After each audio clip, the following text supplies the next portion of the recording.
Hi, this is Tom Muir with World Class Coaching with another in our series of animated drills. I'm showing you this drill in two parts today. The first part is here with our Planet.Training software that we use for all of our diagrams here with World Class Coaching. But then I'll also have a short video clip when we were first introduced to this activity. And that was from a coach's tour that we organized to Fiorentina in Italy.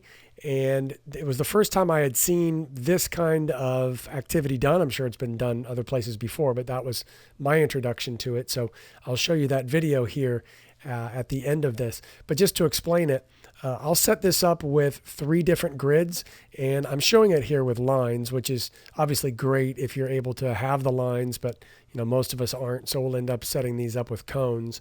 So when we've got cones, those are easy to organize here. And the area size we're talking about really depends on the age group you're dealing with.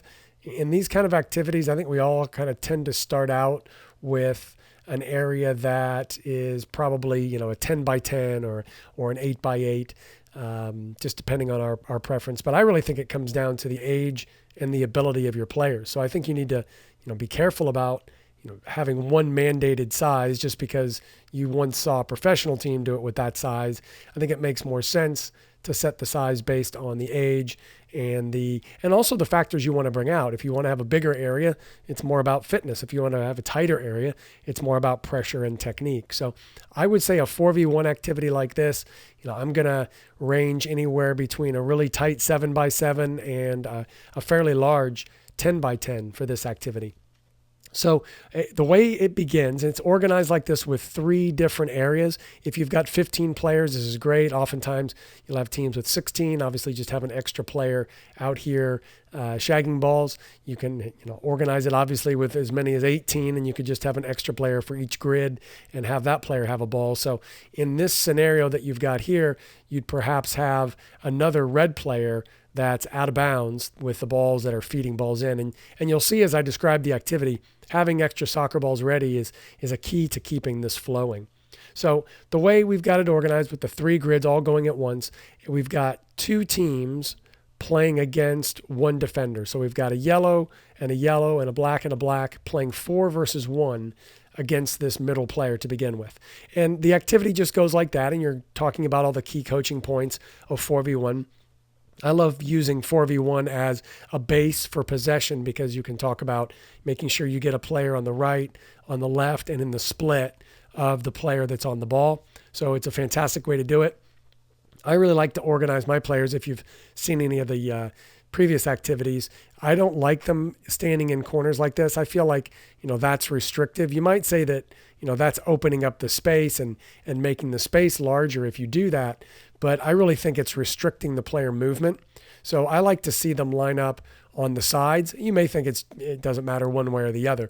But for me, I like them to get the idea that there's going to be a lot of movement in this activity. So they're going to have to slide up to support the ball. If the ball gets switched to the other side, they're going to have to slide down to provide passing opportunities. If the defender's here, perhaps you've got the attacker on their shoulder. So we're still trying to break lines and go in the other direction. But at the same time, we're providing enough support so we're not down the line so far that a closely pressing defender would be able to cut that pass off. So all of the basic 4v1 activities and all the basic coaching points that you would give in a 4v1 kind of game. Now, here in the middle square is our next phase. So let's say that the defender wins the ball. If the defender wins the ball or the ball goes out of bounds, then you're going to then transition into a 3 versus 2. So the team that lost it, in this scenario, it's the yellow team that lost the ball. So now they go on defense, and it's the 2 black players plus the player that was in the middle are now playing possession 3 versus 2. Now, obviously 3 versus 2 is very different in terms of shape than 4v1, which is one of the reasons I like this transition because it gets the players, thinking about it in a different way. You can't just play, a player on the right, a player on the left, because you don't have a split player. And if you do that, it's going to be really easy for the defense to squeeze and take away passing options and leave this player on the ball with very few good options to pass the ball. And even if they do have a good option to pass it, then we're going to be able to pressure very quickly and cut off any opportunity they have. You might say this player can get over here, but that's going to be a difficult run under the pressure of those defending players. It's going to be difficult to cover that space in the time that you have before the player on the ball gets pressured. So what I like to talk about is having somebody short and have somebody split. And so by talking about having somebody short and somebody split, it gives the players the idea of we always want to have a penetrating pass when we're talking 3v1. If we can't play that penetrating pass, let's say that the team is defending that middle area, then we should be able to play the short pass. Now, if we can play the short pass, maybe our options change in terms of who's providing the short and who's providing the split. Because then if this player comes short, now we're able to find that player short, and we've got this player stretching the field here. And it makes it much more difficult for the defenders if we're always focusing on having somebody short and somebody split. The other thing that'll happen oftentimes is that these defenders will get content with the ball just going back and forth. And you see this happen all the time in games where a player, passes back to a player they received it from just to move the defenders. So, oftentimes when you're making this pass, you're not passing the ball to move the ball necessarily.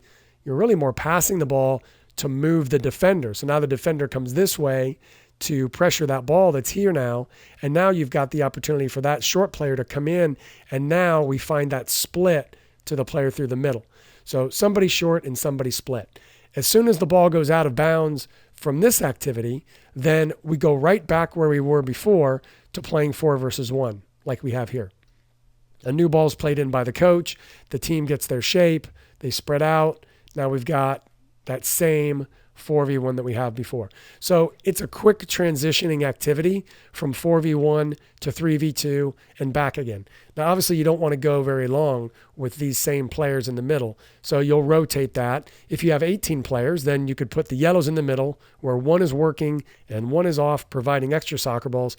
And you've got a nice rotation happening then with that 4v1 transitioning to a 3v2. So I really like this.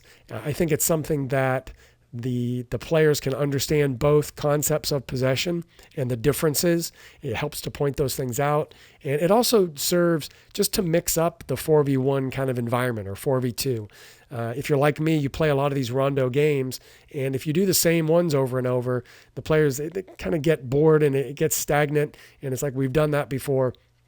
This is a great way to freshen it up and make it different and involve a lot of transition as well. How quickly can we play? I'm always encouraging the players to, as soon as they get the ball, play. Don't wait. Is the first pass free? No, the first pass isn't free. First pass needs to be good. So let's get moving, especially in a 4v1. There's no reason to make the first pass free. They should have, as long as everybody is supporting the ball properly, they should have 2 passes that defender can't take away. Well, even if the defender tries to take away 2 passes, then one is completely wide open and, is the obvious choice to then get the ball over to the other side. And so there's really no reason to say, first pass is free. That's the way I feel about that anyway. So now what I'll have for you is just a quick video clip of the Fiorentina professional team, their first team, doing this activity.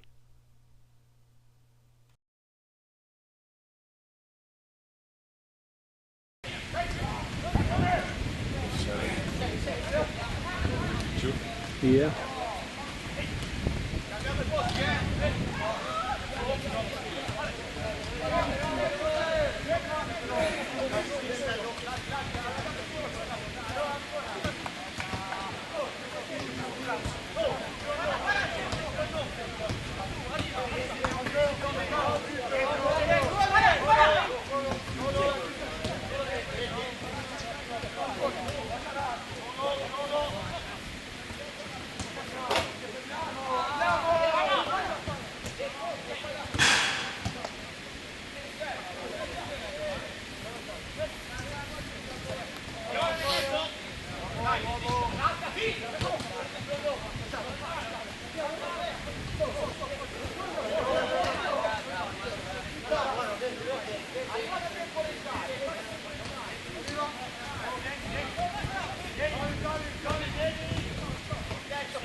Yeah, because the green is by himself.